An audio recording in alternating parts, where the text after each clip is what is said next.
नमस्कार मैत्रिणींनो, श्री स्वामी समर्थ, जय जय स्वामी समर्थ। माझ्या स्वामी विचारसार या चॅनलमध्ये तुमचे मनपूर्वक स्वागत आहे।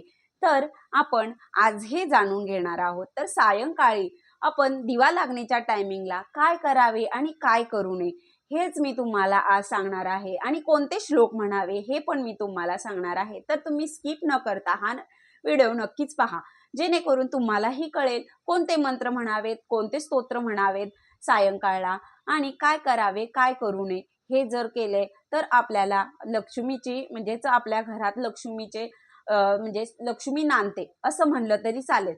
तर बघा, आपण सायंकाळी ज्या वेळेला आपण दिवा आणि अगरबत्ती लावतो त्यावेळेला आपण काय करायचं असते, तर ह्या वेळेस आपण दिवा लावतो त्यावेळेलाच आपल्या घरात आपली स्वच्छता ही आधीच झालेली असली पाहिजे। दिवा लागायच्या टायमिंगला आपण घरामध्ये झाडू वगैरे मारू नये, आपण ही एक गोष्ट लक्षात ठेवायची आहे। आणि त्यानंतरच आपले जे मुख्य दरवाजा असतो तो आपण 5 मिनिट का होईना उघडा ठेवायचा असतो। कारण का तर ह्या वेळेस आपल्या घरामध्ये लक्ष्मी येण्याची वेळ असते, म्हणूनच वातावरण आपले घरातील हे शांत असावे। तंटा करणारे किंवा भांडणं वगैरे या टायमिंगला होणार नाहीत याची आपण काळजी घेतली पाहिजे।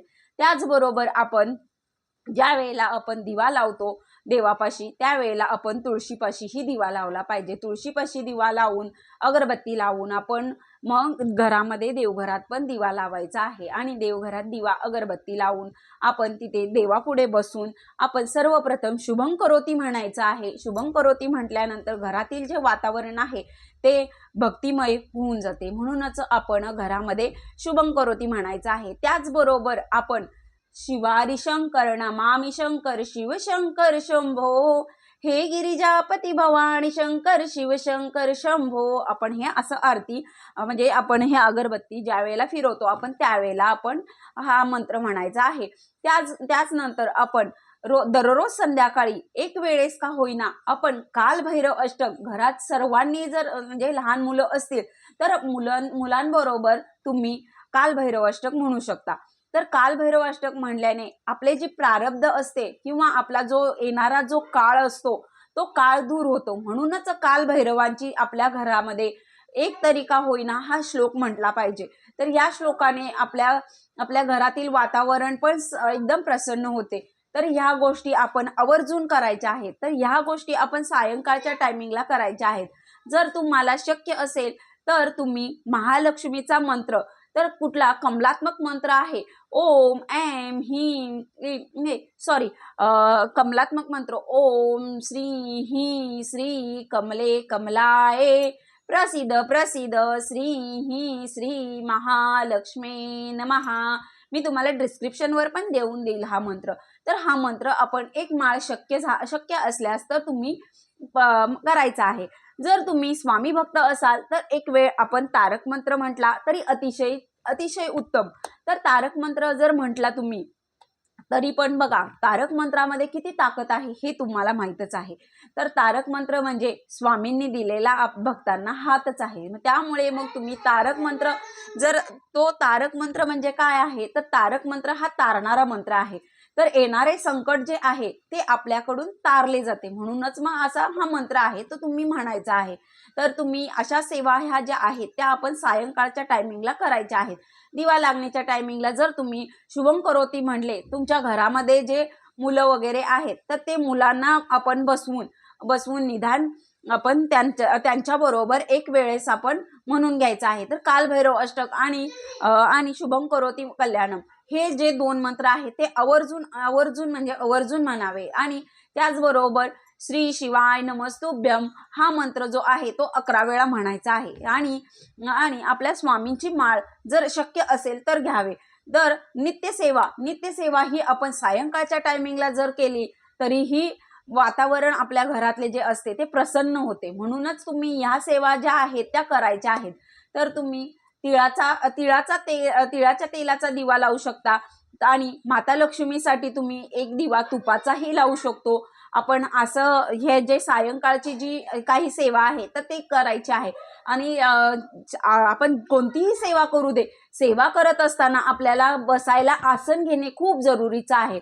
तुम्ही आसन घेतले तर तुमची जी पूजा काय असेल तर ती तुमची संपन्न होते. आणि जर आपण आसन घेतलं नाही तर त्याचा काय आपल्याला तोटा होणार आहे.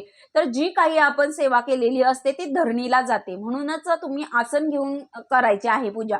आणि ज्या वेळेला तुमची ही सेवा होते त्यावेळेला आसन लगेचच काढायचं आहे. जर तुम्ही आसन काढले नाही तर जे इंद्रदेव असतात ते काय करतात, ते आपण जी काही सेवा केलेली आहे ती सगळी सेवा आपली घेऊन जातात. मग त्यामुळे तुम्ही आसन लगेचच काढायचं आहे. तर ह्या गोष्टी ज्या आहेत, आपण कोणतीही सेवा आणि कधीही केली तर तुम्ही ह्या गोष्टी पाळायच्या आहेत. सायंकाळच्या टायमिंगला आपण दिवा लावतो त्यावेळेला कोणी घरात झोपायचं नाही. आजारी व्यक्ती असेल तरी त्याला 5 मिनिटं का होईना उठून बस म्हणावं आणि त्यानंतरच मग तुम्ही बाकीचं काही करायचं असेल तर करू शकता.